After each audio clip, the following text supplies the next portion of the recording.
ज्यादा दूर भागे नहीं होंगे, उस तरफ देखो तुम लोग। संजय के हाथ में गोली लगी थी। वो और अभिनव रात के अंधेरे में एक पतली सी गली में छुपे हुए थे। अच्छा बेटा, जल्दी बाहर आ जाओ। मेरी बात सुन बेटा, तुम यहाँ से भाग जाओ, वरना ये लोग तुझे भी मार डालेंगे। बाहर सड़क पर उनकी गाड़ी खड़ी थी और उसी गाड़ी के पास खड़ा था राणा। अभिनव, बाहर आओ बेटा, समझ के जिसने संजय को गोली मारी थी। नहीं पापा, मैं आपको छोड़ के नहीं जाऊंगा। जिद मत कर अभिनव। बेटा देख, मैं तो अपनी जिंदगी जी चुका हूँ, अब जो भी करना है तुम्हें करना है, सब कुछ तुम्हें संभालना है। और मेरी बात सुन, एक बार यहाँ से जाए, उसके बाद दोबारा मुड़ के मत देखना, ठीक है? संजय ने कहा और अपनी उंगली में से एक सोने की अंगूठी निकालकर अभिनव को थमा दी। उस पर टी लिखा हुआ था। और एक बात हमेशा याद रखना, अपनी आखिरी सांस तक लड़ना है, समझ गया ना टाइगर? संजय ने अभिनव के माथे को चूमा। Run tiger, run tiger run! और अपनी बंदूक लेकर उन लोगों का सामना करने के लिए गली से बाहर निकल गए। संजय जैसे ही अपनी गाड़ी के पास पहुंचे तो राणा ने संजय पर बंदूक तान दी। टाइगर, इस कमीने का चेहरा मत भूलना।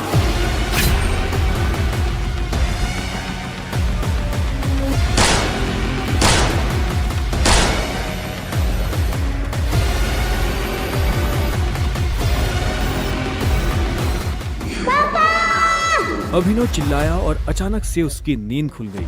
पसीने में तरबतर अभिनव अपने बिस्तर पर उठकर बैठ गया और गहरी सांसें लेने लगा। 18 साल, पिछले 18 सालों से ये सपना इसी तरह से अभिनव को परेशान कर रहा था। अभिनव ने पहले अपनी उंगली में पहनी उस अंगूठी को देखा और फिर बाथरूम की तरफ बढ़ने लगा।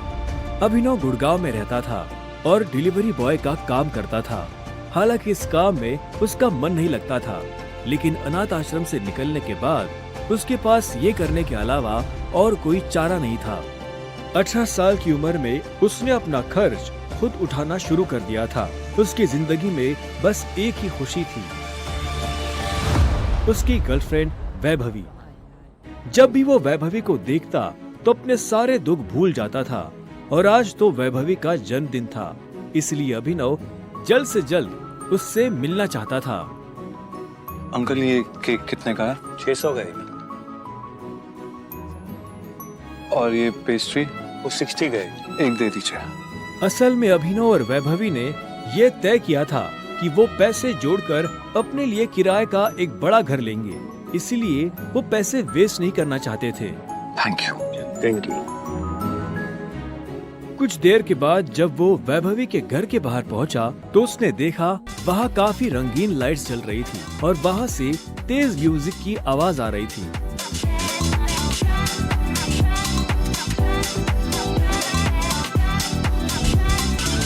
वैभवी, ये सब क्या है?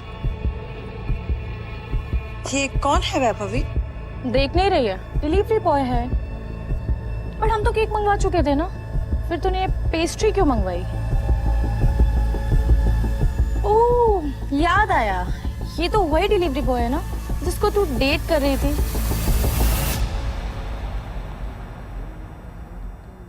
ओह कम ऑन यार वैभवी, तेरा स्टैंडर्ड इतना गिर जाएगा मुझे नहीं पता था। Babe, happy birthday babe.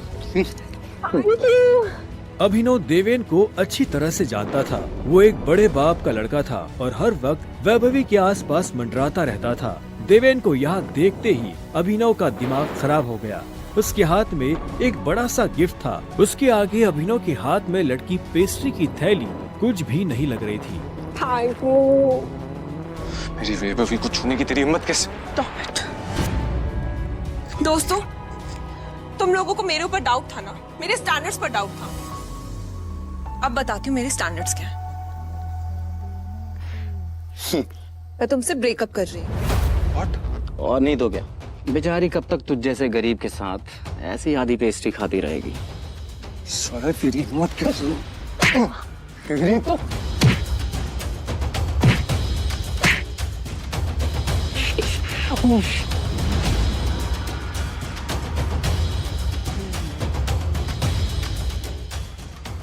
ये तुमने ठीक नहीं किया वैभवी। और अभिनव वहाँ से निकल गया। वो उन दोनों की शक्ल अब और नहीं देखना चाहता था। उसकी आंखों में आंसू थे और उसका दिल बुरी तरह टूट चुका था। हर घूंट के साथ उसकी आंखों के सामने वो दृश्य आ रहा था जिसमें देवेंद्र वैभवी के गालों को चूम रहा था। ये तुमने अच्छा नहीं किया वैभवी, तुमने बिल्कुल अच्छा नहीं किया। बहुत गलत किया तुमने मेरे साथ, बहुत गलत किया। अभिनव धोखे के नशे में डूबकर बेहोश हो चुका था, लेकिन उसके लिए ये रात यहाँ खत्म नहीं होने वाली थी। उधर जब अभिनव सड़क पर बेहोश हो गया था, तब इधर सनी सिंह अपनी गाड़ी में बैठा बेचैन हो रहा था। सनी सिंह की बहन अनन्या उसके गले का कांटा बन गई थी। सनी अपने दादा हरदेवपाल सिंह की नजर में सबक सिखाने के लिए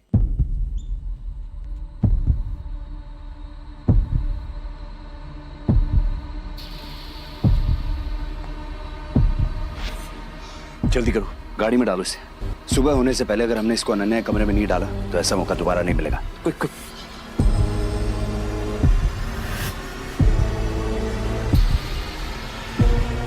सनी के आदमी अभिनव को उठाकर सीधा रूम नंबर 409 में घुस गए।